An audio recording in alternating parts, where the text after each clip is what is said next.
You know the exact posture. Elbows on the desk, a slight forward lean toward the screen that does nothing.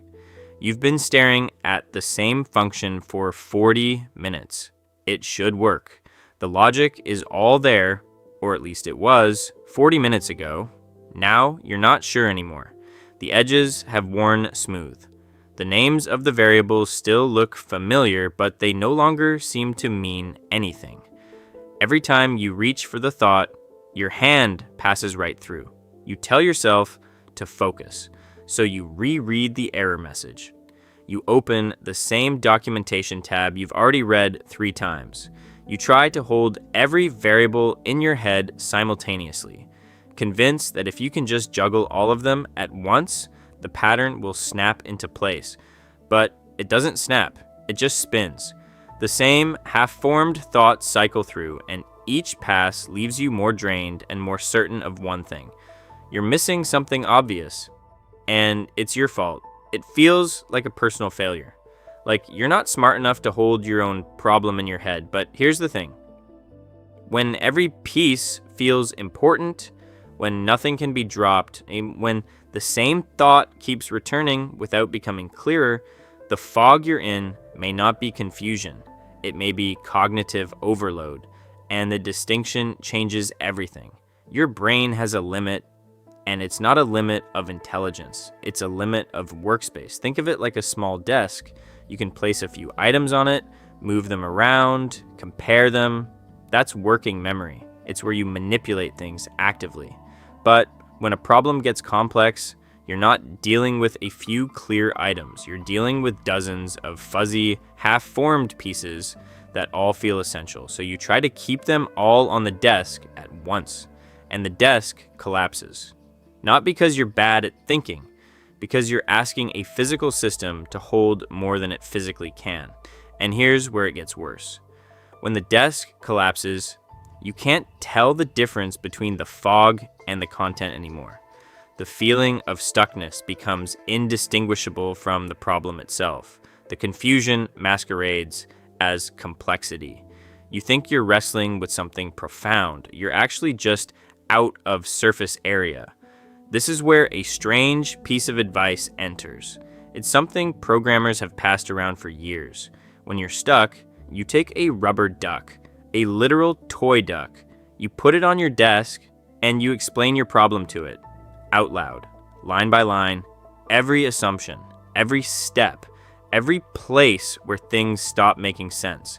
On the surface, it sounds absurd. It sounds like a joke or a ritual for people who've been alone at a desk too long. Then you try it, and the first sentence already feels different. Not easier, different.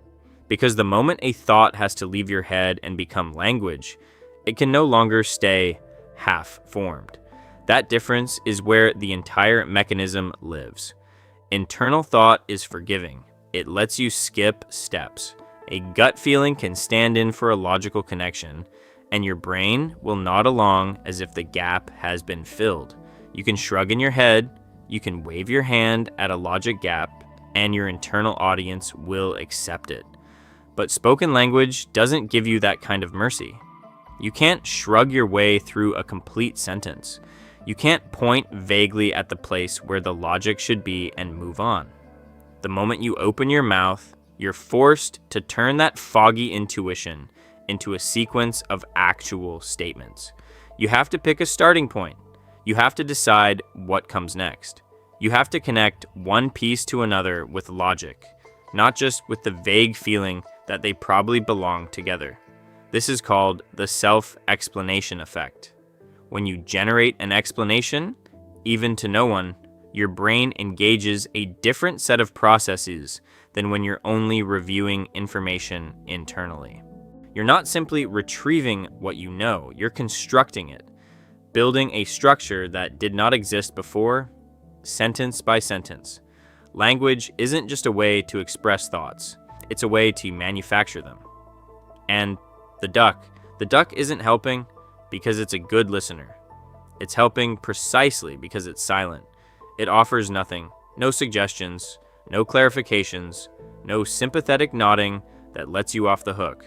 It just sits there. And that silence does something remarkable.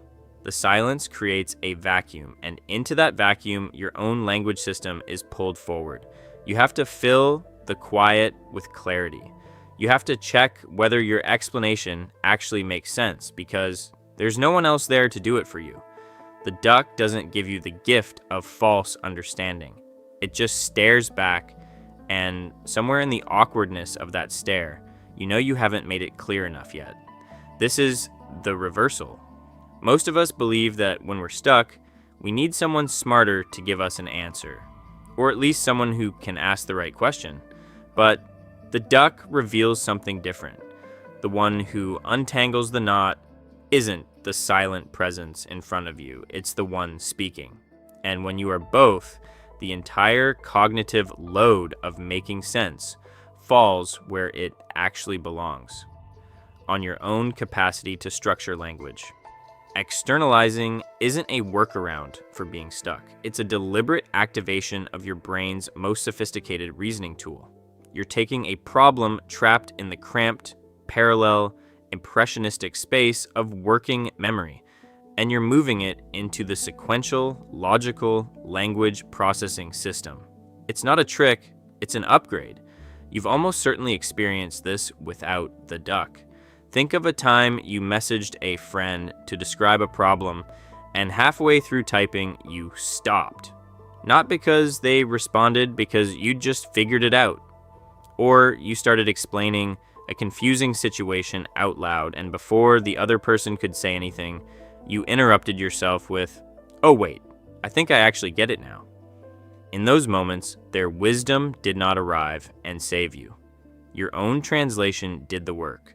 The movement from mental fog into structured sentences gave the problem a shape you could finally see. The person who organized your thoughts was you. The friend was just a duck with better eye contact.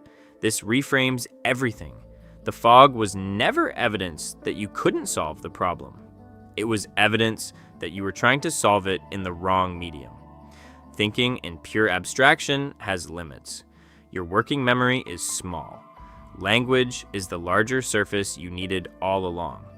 The next time you feel that familiar fog roll in, you'll recognize it for what it is, a bandwidth warning. Your desk is full, and the solution isn't to push harder, it's to clear a new surface. You don't need someone smarter. You don't need to outsource your thinking. You don't need to be saved by someone else's clarity. The answer was already forming inside you. You just needed a medium that could hold it, a voice in an empty room, a duck on a desk, the simple act of saying it out loud.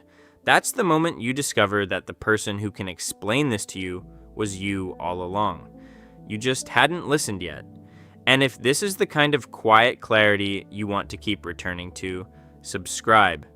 There will be more rooms like this.